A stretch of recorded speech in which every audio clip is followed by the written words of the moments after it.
Hi guys, welcome back to my channel. This is actually the first ever video where you're hearing my voice and it's a long duration.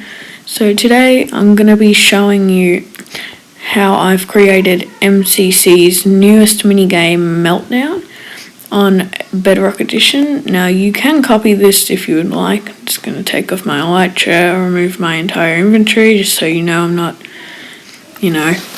cheating. But anyway, if you are new here, please subscribe and give it a like. And so here we go.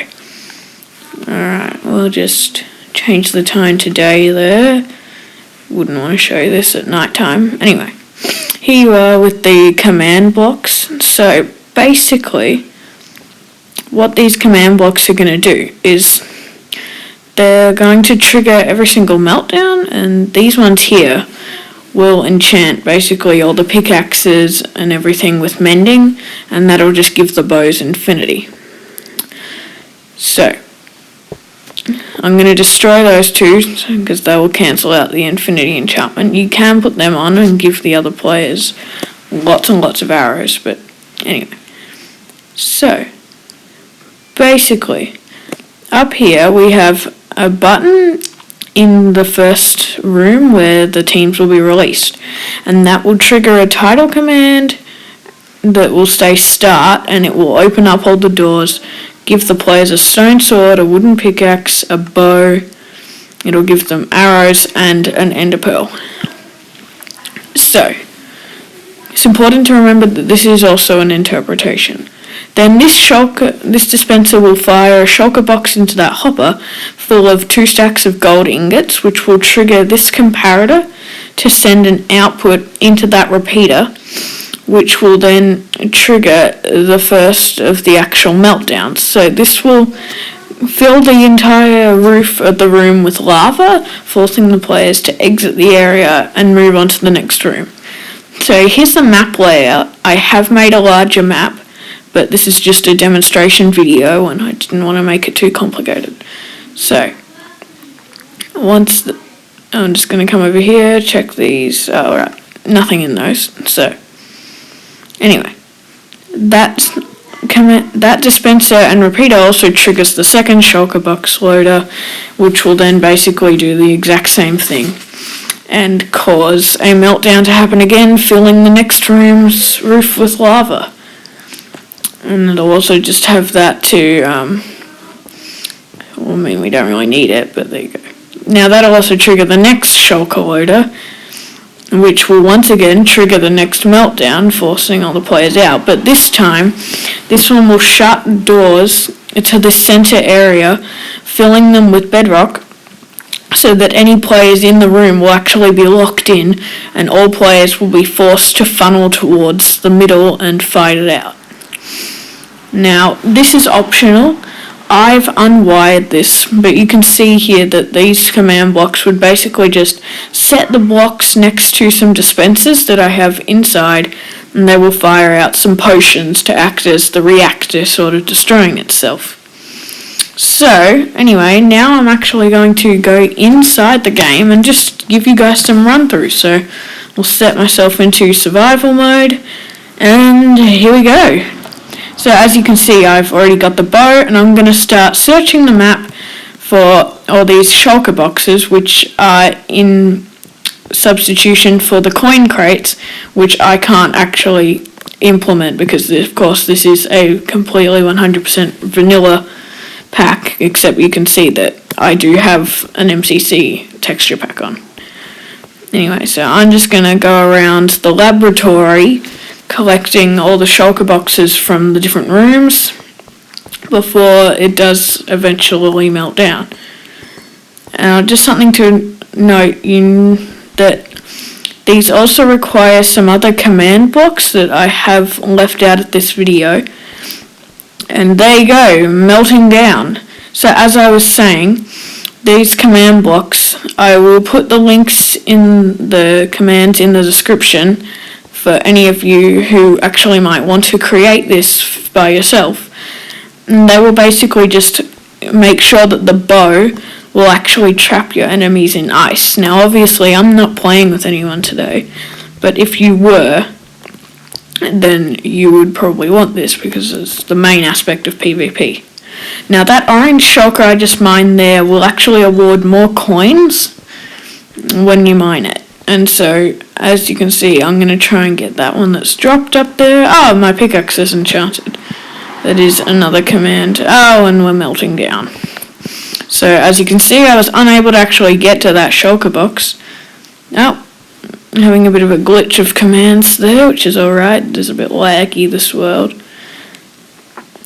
But as you can see, I have reached the center now, which is a very similar layout to the actual center on the actual map. So these coin crates, you can mine them through. That is not there to like border off or anything. I'm just gonna check my inventory there so I know that I won't lose anything if I mine in my inventory. And I'm just giving you a basic look. You can see those dispensers, and actually I think so this is what the bow does. Actually, how about we do not do that? Otherwise, as you can see, I'm going to be locked out of that room, as you can see there. So now I think I'm going to actually mine the coin crates in the center. So in the middle there are, surrounding the orange shulker, there are all these yellow coin crates, and they will basically be fought over, and would you look at that, the room is melting down around me. So that is because I actually took way too long scoping out the area, and so this is just melted down. But so I'm going to go back into creative here. Just give me a sec. And so now I'm going to get out of here. Just a side note, you will need to copy this world because there isn't really a way of reversing the changes of this map.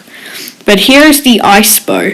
So I did have to substitute it for holding the sword once you fired the arrow, and this will basically trap them in glass. Now, it's important not to use ice for this, otherwise it will flood the map. Anyway, here are those command blocks I mentioned earlier. As I said, they will be put into the description. So that will enchant the sword with sharpness. It's not really necessary, you can choose any enchantment. And then this will basically make sure that once that is done, it will fill the area that the arrow has around it with stained glass, trapping the player inside of it. Now, this next command block, oh, wrong one. I don't know what I'm doing here. So this next one, as I'm demonstrating, will trap me in the ice. It's just a little demonstration. And if I was to fire that bow, and then as you'll see here, I can hold the pickaxe and it will actually remove the ice around me. So that is essentially the replacement for the melter or the heater to get the players out of the ice. So just one more demonstration from the outside, and then the wooden pickaxe. And so now, this command block will enchant your pickaxe with efficiency 1 I believe it is, because there's no value, and then basically that will make sure that once you hold it, that it will fill all the blocks around you with air. So just to clarify, that is how it is made, and it can work as double. Alright, I'll just demonstrate that a little bit more. And as you can see, this is from experiments that, yeah, a lot of stuff went wrong on this. It was very hard to make, so just want to take this moment to say I would really appreciate it if you guys could subscribe and like the video. As you know, I am a growing channel. I only created this a couple of months ago. It was originally just to create content like this, but yeah, it would be really helpful if you guys subscribed. It's completely free, and you can also always unsubscribe later. So just revisiting these command blocks again so that you can see them if you don't want to read the description, and you can just put them down straight into your world. So there's the one that will fill the air with stained glass. Just give you a couple of seconds. Here's the one that pretty basic enchants for the pickaxe and the sword, because they are just enchanting it. No fancy stuff going on there. Okay. And yeah, so I'm just going to head back over to the hub here to conclude the video. Thank you guys so much for watching. As I said earlier, that I am a growing channel and I would really appreciate it if you subscribed and you shared the video. But yeah, other than that, there is a new video coming out in a couple of days. I think it's the LD Shadow Lady kangaroo skin. So I hope you enjoy that, and with that, I'll see you guys in the next video. See you later. Bye.